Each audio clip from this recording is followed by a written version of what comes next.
hanya dalam kemasan seolah-olah bebas menyampaikan opini di ruang publik, kebebasan berpendapat dibungkus dengan demokrasi. Ini nggak benar. Bukan seperti ini demokrasi yang benar. Demokrasi tidak melegalkan penyebaran berita bohong. Demokrasi tidak memberikan ruang untuk penyebaran fitnah atau hoax. Mahkamah Konstitusi menolak secara keseluruhan permohonan dari pemohon. Ini membuat saya semakin geram gitu loh. Karena terbukti seorang guru besar yang bernama Denny Indrayana telah menyebarkan berita palsu, telah menyebarkan fitnah, dan telah menyebarkan berita bohong.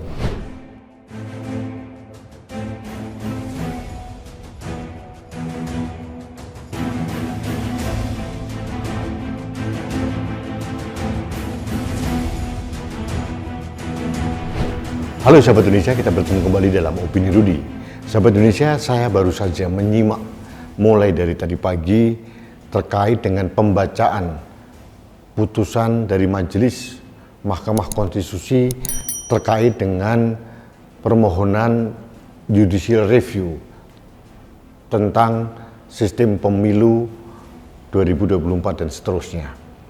Nah, dari hasil persidangan dari Mahkamah Konstitusi yang dibacakan langsung oleh 8 hakim konstitusi, ada 1 yang berhalangan hadir, diputuskan dengan jelas bahwa Mahkamah Konstitusi menolak permohonan dari pemohon. Artinya keputusan MK tetap bahwa sistem pemilu adalah proporsional terbuka. Ini sesuai dengan harapan masyarakat.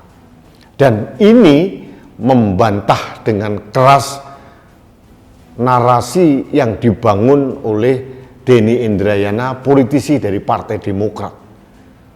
Confirm 100%, Denny Indrayana ternyata telah menyebarkan berita bohong atau hoax. Karena Denny mengatakan bahwa MK akan menerima permohonan dari pemohon, kemudian memutuskan sistem pemilu adalah sistem proporsional daftar tertutup, katanya Denny. Ternyata hasilnya 180% berlawanan dengan apa yang dikatakan oleh Denny Indrayana. Mahkamah Konstitusi menolak secara keseluruhan permohonan dari pemohon. Ini membuat saya semakin geram gitu loh. Karena terbukti seorang guru besar yang bernama Denny Indrayana telah menyebarkan berita palsu, telah menyebarkan fitnah, dan telah menyebarkan berita bohong. Seharusnya MK secara kelembagaan harus mengajukan laporan kepada kepolisian agar Denny Indrayana ini segera diproses hukum, ditangkap dan dipidanakan.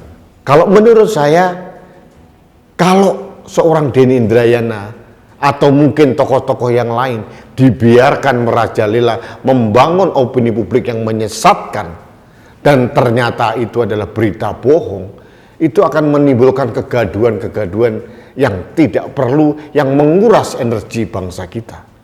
Terbukti pernyataan ngawur dari Denny Indrayana dimakan mentah-mentah oleh Susilo Bambang Yudhoyono, Ketua Majelis Tinggi Partai Demokrat yang juga Presiden ke-6 kita. Memalukan, seorang presiden termakan oleh berita bohong. Meskipun itu dilakukan oleh mantan anak buahnya, tapi seharusnya SBY bijak, seharusnya SBY menahan diri untuk menunggu keputusan dari MK. Ternyata Denny Indrayana terbukti sah menyebarkan berita bohong. Ternyata pernyataan SBY memalukan karena menyebarkan, mengglorifikasi, mengamplifikasi berita bohong yang dibangun oleh Denny Indrayana. Jadi sahabat Indonesia, inilah tragedi politik menurut saya. Seorang mantan presiden yang seharusnya meningkatkan levelnya menjadi guru bangsa bisa termakan oleh berita bohong. Tidak masuk akal memang logika Denny Indrayana ini. MK, Mahkamah Konstitusi, sedang dalam proses persidangan. Belum memutuskan apa-apa, tapi sudah diviralkan di publik seolah-olah MK pasti akan menentukan sistem pemilu tertutup. Ternyata bohong. Ternyata dugaan Denny Indrayana itu adalah dugaan politis yang hanya sekedar memicu kegaduhan di ruang publik. Saya sebagai anak bangsa protes keras. Saya mohon aparat kepolisian memproses laporan polisi terkait dengan Denny Indrayana kalau sudah ada. Karena saya dengar ada beberapa orang sudah melaporkan Denny Indrayana. Ini harus ada deterrent effect, efek jera kepada siapapun yang telah menyebarkan berita bohong, yang telah memicu kegaduhan di ruang publik. Karena apa yang dilakukan oleh Denny Indrayana ini terbukti termakan oleh mantan Presiden SBY.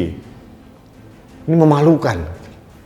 Jadi kalau hal-hal begini kita biarkan hanya dalam kemasan seolah-olah bebas menyampaikan opini di ruang publik, kebebasan berpendapat dibungkus dengan demokrasi, ini nggak benar. Bukan seperti ini demokrasi yang benar. Demokrasi tidak melegalkan penyebaran berita bohong. Demokrasi tidak memberikan ruang untuk penyebaran fitnah atau hoax. Dan Denny Indrayana telah terbukti menyebarkan berita palsu, berita bohong dan hoax. Harusnya menurut saya segera diproses. Sehingga ada efek jera kepada siapapun untuk tidak lagi mengintervensi keputusan dari yudikatif, baik Mahkamah Agung maupun Mahkamah Konstitusi. Ada satu lagi yang saya tunggu dari ucapan Denny Indrayana.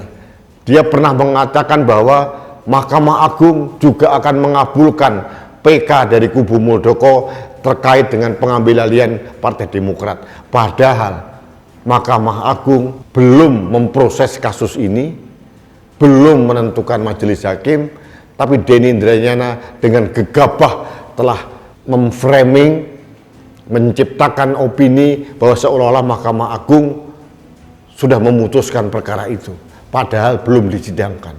Kita tunggu saja. Kalau nanti keputusan dari Mahkamah Agung ternyata menolak permohonan PK dari kubu Muldoko, semakin sempurna kejahatan yang dilakukan oleh Denny Indrayana. Tapi tanpa menunggu hasil dari keputusan Mahkamah Agung terkait dengan sistem pemilu ini yang sudah diputuskan secara terbuka atau tetap sistem pemilu dengan daftar terbuka oleh Mahkamah Konstitusi, seharusnya Denny Indrayana sudah cukup bukti telah melakukan penyebaran berita bohong. Ini ada pasalnya. Harusnya segera diproses dan ditindak. Jangan sampai setiap orang bebas berkeliaran merajalela, mengutarakan di ruang publik, apalagi dia guru besar.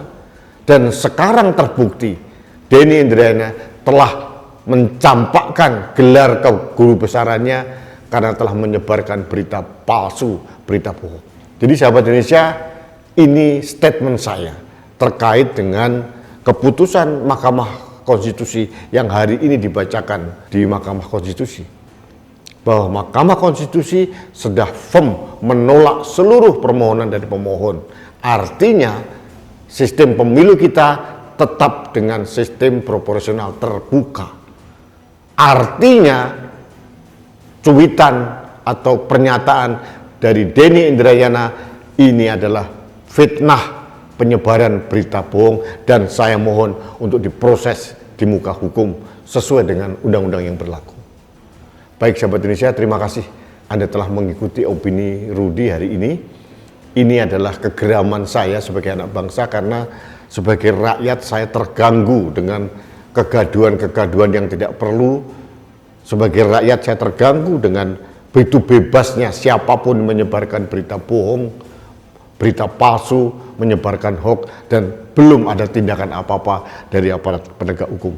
Dan opini ini mendorong kepada aparat penegak hukum untuk melakukan tugasnya, mencegah jangan sampai kegaduhan ruang publik ini tetap dibiarkan karena narasi yang menyesatkan dari siapapun, termasuk dari Denny Indrayana. Terima kasih sahabat Indonesia. Kita bertemu kembali dalam Opini Rudi selanjutnya. Salam satu Indonesia, salam Pancasila, salam Indonesia damai. Saya Rudi SKM.